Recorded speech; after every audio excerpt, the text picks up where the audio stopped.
लाता है, उनके आत्मविश्वास, उनके प्रबल प्रतिष्ठा को बढ़ाता है कि आप स्टेज पे आके कुछ परफॉर्म कर रहे हैं भीड़ के सामने। ये कोई छोटी मोटी बात नहीं है। वहाँ पे बैठ के देखना बड़ा आसान लगता है, लेकिन यहाँ पे आके जो बच्चे, छोटे छोटे बच्चे जो अपना टैलेंट आप लोग के सामने जो प्रस्तुत करते हैं, ये बहुत ही मुश्किल काम है। आप लोग को ये इसके लिए इनकरेज करना चाहिए, प्रोत्साहन देना चाहिए। कुछ अभिभावक लोग बैठे हुए हैं, कुछ उनकी माताएं बहनें बैठी हुई हैं। स्वतंत्रता दिवस की बहुत हार्दिक शुभकामनाएं। और अभी हम लोग अभिभाषण के द्वारा जो है जो उपलब्धि हुई उसके बारे में हम लोगों ने बता दिया है। और हम लोगों का संकल्प ये रहेगा कि जो जन सहयोग करके गोड़ लागतनी समाचार बटुए बक्सर से रिपोर्टर बानी रोहित ओझा जी। खबर के हेडलाइन सुनी। बक्सर के अलग अलग जगह में आन बान शान से लहराइल तिरंगा। चौगाई के गॉड ग्रेस स्कूल में मुख्य अतिथि के तौर पे आईपीएस श्री राज देनी सफलता के सूत्र। डीएम साहब का कहानी भोजपुरिया समाचार दिखाई, अलग अलग स्कूल के झलकी बताई। नामानगर नवोदय विद्यालय में तिरंगा झंडा तोलन। डुमराव माले विधायक कोइनी, सब कुछ दिखाई भोजपुरिया समाचार। बस खबर के अंत तक बनल रहब। डीएम साहब का कहानी, एएसपी श्री राज का कहानी, यह जिला के तेज तरार थानेदार जुनैद आलम का कहानी, सब कुछ देखी एक जगह एक खबर में। बस धीरज के साथ देखी। खबर ऐसन बा जौना से एगो आईपीएस अधिकारी सफलता के का मंत्र देले बानी, सब कुछ दिखाई भोजपुरिया समाचार। सबसे पहले चलल जाओ जिला में, तो सबसे पहले जिला में चलल जाओ। जिला में स्वतंत्रता दिवस के बक्सर में शान से लहराइल तिरंगा। किला मैदान में डीएम साहब कोइनी झंडा तोलन। जिला मुख्यालय के अलावा प्रखंड में पूरा हर्षोल्लास धूमधाम से झंडा तोलन के कार्यक्रम भइल। अलग अलग स्कूल विद्यालय में अपना अपना तरीका से ध्वजारोहण कैला के बाद सांस्कृतिक कार्यक्रम के आयोजन कैल गई। शहर के 9 महत्वपूर्ण स्थान कारगिल शहीद स्मारक, कलेक्ट्रेट परिसर, एसपी ऑफिस, जिला परिषद कार्यालय, एसडीपीओ कार्यालय, अनुमंडल पुलिस पदाधिकारी कार्यालय, टाउन सहित तमाम जगह कार्यक्रम के आयोजन भइल। मुख्य समारोह किला मैदान में आयोजित कइल गई, जहां डीएम अमन समीर तिरंगा के सलामी दिहनी। एकरा बाद पुलिस के जवान परेड क के अपन कर्तव्य दिखैलन। डीएम साहब परेड के निरीक्षण कैनी। वहाँ के कहनी कि जिला के चहुमुखी विकास भइल बा, हमनी के गर्व के विषय बा। उपलब्धि के सबसे बड़ विशेषता बा कि समावेशी प्रगति के हमारी लक्ष्य पूरा हो रहल बा। यह दौरान डीएम साहब अपन बात किसान से संबंधित, बिजली से संबंधित सब कुछ कहनी भोजपुरिया समाचार और दर्शक लोग के बताई। वही जे बात कइल जाओ बक्सर के माउंट लिटराजी स्कूल में, तो जहाँ सांस्कृतिक कार्यक्रम अपना तरीका से कइल गई। मुख्य अतिथि डॉक्टर सीएम सिंह के द्वारा झंडा तोलन कइल गई। यह स्कूल के chairman Baban Singh, managing director Satyendra Singh, Dilip Kumar Singh मौजूद रही। भोजपुरिया समाचार स्कूल के झलकी भी दिखाई। वही जे बात कइल जाओ नामानगर से, तो नामानगर के जवाहर नवोदय विद्यालय में माले विधायक अजीत कुशवाहा झंडा तोलन कैनी। साथे साथे कार्यक्रम के आनंद लिहनी। परेड भी दिखाई भोजपुरिया समाचार और दर्शक लोग के। वही मॉडल स्कूल के रूप में विकसित करे के निर्णय लेनी माले विधायक अजीत कुशवाहा। बात कइल जाओ चौगाई से, तो चौगाई के गॉड ग्रेस स्कूल में एएसपी श्री राज, जुनैद आलम थानेदार कुरान सराय, नैनीजोर थाना प्रभारी मनोज पाठक, मुरार थाना प्रभारी रविकांत प्रसाद, चौगाई वीडियो तेज बहादुर सुमन, उप प्रमुख राहुल मेहता, भाजपा के मंडल अध्यक्ष राकेश गौतम, भाजपा के महिला मोर्चा के जिलाध्यक्ष शीला त्रिवेदी, राजद नेता नागेंद्र सिंह सहित तमाम लोग उपस्थित रहे। सब कोई के अंग वस्त्र से सम्मानित कइल गई। यह मौका पे यह स्कूल के बच्चा एक से बढ़ के एक सांस्कृतिक कार्यक्रम प्रस्तुत कैलन, जेकरा के भोजपुरिया समाचार दिखाई। साथे साथे एसपी श्री राज सफलता के मंत्र बतैनी, का बतैनी कि कौना तरीका से बढ़िया मुकाम हासिल कैल जा सकेला। ई रौरा सभे दर्शक लोग खबर के अंत तक जरूर देखब, ताकि रौरा आ राउर आवे वाला पीढ़ी कम से कम ऐसे सीख लेवे आ राउर लइका भी कोनो बड़ पावदान पे पहुँच सके। ई सब कुछ बा भोजपुरिया समाचार के अंदर। परेड लेत, सलामी देत, सब कुछ दिखाई। धूमधाम से पूरे जिला में मनल स्वतंत्रता दिवस से। वही बात कही जाओ सैनिक संघ के, तब बक्सर में माई मुंडेश्वरी अस्पताल में सैनिक संघ के लगभग 400 पूर्व सैनिक जौन बाणे झंडा तोलन कैले। भोजपुरिया समाचार एक एक खबर पे निगाह बनैले बटुए। रउरा दर्शक लोग के हमेशा मजबूती के साथ एक जगह सब खबर देखैले बटुए। रउरा दर्शक लोग बस धीर धैले रही आ खबर के अंत तक देखी। लाइव प्रोग्राम सब कुछ दिखाई भोजपुरिया समाचार। अगर चैनल सब्सक्राइब नहीं कैले तो अभी बेल आइकॉन के बटन दबा के चैनल के सब्सक्राइब कर ली। लाइक के बटन दबाई, कमेंट करके बताई कैसन लागल। आ भारत माता की जय कमेंट में जरूर लिखी, या फिर वंदे मातरम जरूर लिखी। आ दबा के शेयर करी, शेयर जरूर करी ताकि एक एक भारतीय भी पहुँचे।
रवि बाबू पधार चुके हैं, सम्मान भी पा चुके हैं और हम इनके गायवाने में कुछ कह गए तो सामने हैं, सामने भी आपके क्योंकि ये अपने कार्यकाल में मुफस्सिल में थे, बहुत ही अच्छा कार्यकाल रहा उनका। और वहाँ से साहब इनको आपके थाने में, तो यहाँ पे उनका स्वागत जो कर रहे थे, तो स्वागत में तो आपको मुरार मिला है और मुरार की जनता आपसे बहुत बेहद प्यार करती है। मैं चाहूँगा कि हमारे थानाध्यक्ष, क्योंकि अब हम लोग कम ही दिन के हैं, अपना 40 साल पुराने जा रहे हैं और ये लोग नए एनर्जेटिक हैं, जनता के बीच जनता से प्रेम पूर्वक और एक पुलिस का रिलेशन जो बनना चाहिए, मैं चाहूँगा कि इनकी तरफ से भी कुछ सुन लें और भरपूर प्यार इनको भी मिलना चाहिए। ये भी क्राइम के दुश्मन हैं, क्रिमिनल के दुश्मन हैं और अच्छे लोगों का सम्मान, मान, इज्जत करते हैं। बहुत ही अच्छी बात है और इनको बहुत दूर तक जाना है। मैं इनको बधाई देता हूं इस मंच पे कि ईश्वर करे कि इनका भी मान सम्मान हो और ये आगे ऊंचाई तक पहुंचे। थैंक यू, धन्यवाद। जी सभी को नमस्कार। में क्या चल रहा है? सिर्फ पढ़ाई एक अलग चीज़ है, खेल कूद अलग चीज़ है, एक्स्ट्रा करिकुलर एक्टिविटीज़ अलग चीज़ है। उसके साथ साथ जीवन में और भी बहुत कुछ है, तभी जाकर बच्चों का सर्वांगीण विकास होगा। बच्चों को एक और सलाह यह देना चाहूँगा कि कोई भी एक फील्ड पकड़ ले, उस फील्ड में आप अपना 100% दें। चाहे वो पढ़ाई है तो पढ़ाई में 100%। आज का ज़माना सिर्फ बैट्समैन, क्रिकेट में होता है एक बैट्समैन होता है, एक बॉलर होता है, एक ऑलराउंडर होता है। तो सिर्फ बैट्समैन की ज़रूरत नहीं है, सिर्फ बॉलर की आवश्यकता नहीं है। आज का ज़माना में आपको ऑलराउंडर होना पड़ेगा। तो यहाँ जितने भी गार्जियन यहाँ पे मौजूद हैं, जितने भी शिक्षक यहाँ मौजूद हैं, जितने भी बच्चे हैं, मेरा आपसे यह अनुरोध रहेगा कि आप ऑलराउंडर बनने की प्रयास कीजिए। अब ऑलराउंडर कैसे बना जाए, क्योंकि हर कुछ तो कोई कर नहीं सकता है। तो उसका ये एक बड़ा सिंपल सा तरीका है कि आप एक अपने चाहे एजुकेशन को, चाहे पढ़ाई को, एक उसमें आप अपना 100% दें, या खेल कूद में आप 100% दें। और बाकी जितने भी फील्ड हैं, चाहे वो समाचार पत्र पढ़ना हो, चाहे वो नृत्य हो, सांस्कृतिक समारोह हो, चाहे वो शिक्षा ही क्यों ना हो, उसमें थोड़ी थोड़ी जानकारी, हर चीज़ की जानकारी होना बहुत ही ज़रूरत है। तो कोई एक फील्ड जरूर पकड़ ले कि हाँ मुझे क्रिकेट खेलना है तो क्रिकेट खेलना है। उसके साथ साथ पढ़ाई भी थोड़ा ज़रूरत है, थोड़ा घर का काम भी ज़रूरत है, थोड़ा माँ बाप का भी कहना मानना है, थोड़ा शिक्षा का भी कहना मानना है। तो ये चीज़ बड़ा बैलेंस करेगा। तो मुझसे आज बच्चों से अनुरोध रहेगा कि आप हर क्षेत्र में विकास के लिए कोई एक क्षेत्र को सबसे अच्छा कर लें और बाकी क्षेत्र में थोड़ी थोड़ी जानकारी होना बहुत ही ज़रूरी है। इसके साथ साथ मैं यहाँ के जो अभिभावकगण हैं और शिक्षक हैं, उनसे भी अनुरोध करूँगा कि समय के साथ साथ हमें पढ़ाने की तरीका और कार्यशैली में भी बदलाव लाने की भी आवश्यकता है। इस तरह से प्रोग्राम होना बहुत ही ज़रूरी है। बच्चों में सर्वांगीण विकास लाता है, उनके आत्मविश्वास, उनके प्रबल प्रतिष्ठा को बढ़ाता है कि आप स्टेज पे आके कुछ परफॉर्म कर रहे हैं भीड़ के सामने। ये कोई छोटी मोटी बात नहीं है। वहाँ पे बैठ के देखना बड़ा आसान लगता है, लेकिन यहाँ पे आके जो बच्चे, छोटे छोटे बच्चे जो अपना टैलेंट आप लोग के सामने जो प्रस्तुत करते हैं, ये बहुत ही मुश्किल काम है। आप लोग को ये इसके लिए इनकरेज करना चाहिए, प्रोत्साहन देना चाहिए। कुछ अभिभावक लोग बैठे हुए हैं, कुछ उनकी माताएं बहनें बैठी हुई हैं। मैं उनसे अनुरोध करूंगा कि आप इस चीज़ के लिए अपने बच्चों को आगे प्रेरित करें। शिक्षक, व्यवस्थापक से ये अनुरोध रहेगा कि आने वाला समय बहुत ही चेंज हो रहा है। आज भले ही कोई 6ठा क्लास या 10वां क्लास से पढ़ता हो, लेकिन मोबाइल चलाना सबको पता है और सब मोबाइल चला भी रहा है। लेकिन मोबाइल कैसे चलाना है और उसका किस तरह से प्रयोग करना है, इसकी जानकारी नहीं है। हम लोग गलती कर बैठे हैं। जैसे ये लोग बच्चे हैं, ये लोग मोबाइल चलाते होंगे, लेकिन मोबाइल चलाते समय क्या सावधानियां बरतना है, क्या उसका तौर तरीका होना चाहिए। यहाँ पे शिक्षक हैं, यहाँ पे अध्यापिका मैडम भी हैं, परिवार वाले भी हैं। तो यह काम यहाँ के व्यवस्थापक, यहाँ के शिक्षक का होना चाहिए कि बच्चों को पढ़ाएं कि कैसे मोबाइल का चलाना है। इंटरनेट सब जानता है, सब फेसबुक यूज़ कर रहा है, सब इंटरनेट, सब यूट्यूब वीडियो देख रहे हैं। तो वीडियो देखना कैसे है, इंटरनेट का कैसे यूज करना, ये भी आने वाले समय में बहुत ही बड़ी आवश्यकता होने वाली है। इसमें शिक्षण और विद्यालय, इनका एक बहुत ही महत्वपूर्ण योगदान होने वाला है। तो मैं उनसे ये अनुरोध करूँगा कि इन चीज़ों को भी विषय में लाया जाए। उसके साथ साथ बच्चों को कुछ कानूनी जानकारी भी देना बहुत ही ज़रूरी है। अब जैसे 18 साल के अंदर के बच्चे हैं, उनके क्या अधिकार हैं वो जानना आवश्यकता है। अब जो बच्चियां पढ़ती हैं तो उनको क्या क्या सावधानी बरतना चाहिए, पढ़ाई के साथ साथ किन किन चीज़ों पर नज़र रखनी चाहिए कि जो समाज में कुरीतियाँ समाज में फैली हुई हैं उनको अपने आप को किस तरह से बचा सकें, तो इसकी भी जानकारी उनको देना, उनके परिवार वालों को देना। इसमें मुझे लगता है कि शिक्षा संस्थान की बहुत बड़ी भूमिका हो रही है। इसी बात के साथ मैं आप सभी बच्चों को आपके उज्जवल भविष्य के लिए आपको बहुत बहुत बधाई। आप ऐसा ही फले पूरे, आप आगे बढ़ें, आप तरक्की करें। होता क्या है कि जब बचपन में हम लोग जब स्कूल में थे तो कोई कुछ आके बोल जाता है तो वो बचपन की बातें याद रह जाती हैं, चेहरा याद रह जाता है, उस आदमी का नाम याद रह जाता है कि कोई आया था कुछ कहा था। तो मैं ये चाहूँगा कि आने वाले 20 वर्षों में 30 वर्षों में जब आप एक अच्छे पायदान पे होंगे तो मेरी इन बातों को कुछ याद रखें और मुझे याद रखें। धन्यवाद। स्वतंत्रता दिवस की बहुत हार्दिक शुभकामनाएं। और अभी हम लोग अभिभाषण के द्वारा जो है जो उपलब्धि हुई उसके बारे में हम लोगों ने बता दिया है।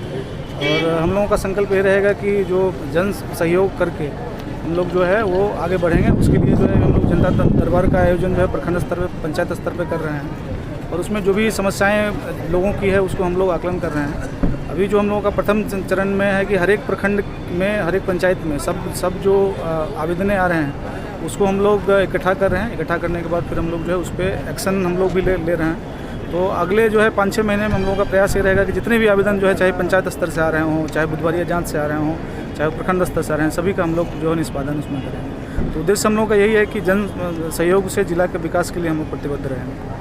सर, बक्सर में बिल्कुल सूखे की स्थिति है, बारिश भी नहीं हो रहा है, क्या बक्सर जिला सूखाग्रस्त घोषित होगा? इसमें देखिए अभी तक हम लोगों ने बताया कि कृषि का जो हम लोगों का जो आच्छादन है लगभग 85% हो गया है और बक्सर जिला में नहर के माध्यम से सिंचाई का साधन है। कुछ जो हम लोगों के 4 प्रखंड हैं जहाँ पे नहर का साधन नहीं है, जैसे डुमरांव आपके हो गए, ब्रह्मपुर हैं, तो वहाँ पे हम लोग बिजली का जो व्यवस्था है उसके माध्यम से पटवन किया जा रहा है। अभी जो पहली बार जो है 85% का तो हो गया है। जो शेष जो बच जाएंगे उसके लिए आकस्मिक फसल योजना का हम लोग ये कर रहे हैं, जो विभाग को हम लोग भेजेंगे। तो निरंतर जो है हम लोग स्टेट को जो बक्सर जिले की स्थिति है उसको हम लोग अवगत करा रहे हैं। सरकार के स्तर से जो भी निर्णय होगा उसका हम लोगों ने पालन करेंगे। चेक डैम बनाने का और किसी इलाके में योजना है क्या सर? चेक डैम में हम लोग पहले रामपुर में हम लोगों ने किया था और एक हम लोग थोड़ा नदी पर नवानगर में हम लोग जो है प्रक्रियाधीन प्रयास कर रहे हैं, जिसमें वो योजना लिया गया है उसको हम लोग एक्सप्लोर कर रहे हैं कि और इटारी के जो है रीजन, नावानगर इटारी रीजन में हम लोग प्रयास कर रहे हैं। सर, पोटास खाद की काफ़ी किल्लत है, 40 रुपये प्रति केजी के हिसाब से उसकी बिक्री हो रही है, सर उसको लेकर के क्या तैयारी है? एंड अभी जो है अभी खाद की जो समस्या है अभी तक हम लोगों को कहीं किसी तरह से जो है वो इस तरह की स्थिति नहीं आई है कि यहाँ पर कोई बहुत ज़्यादा दिक्कत हो।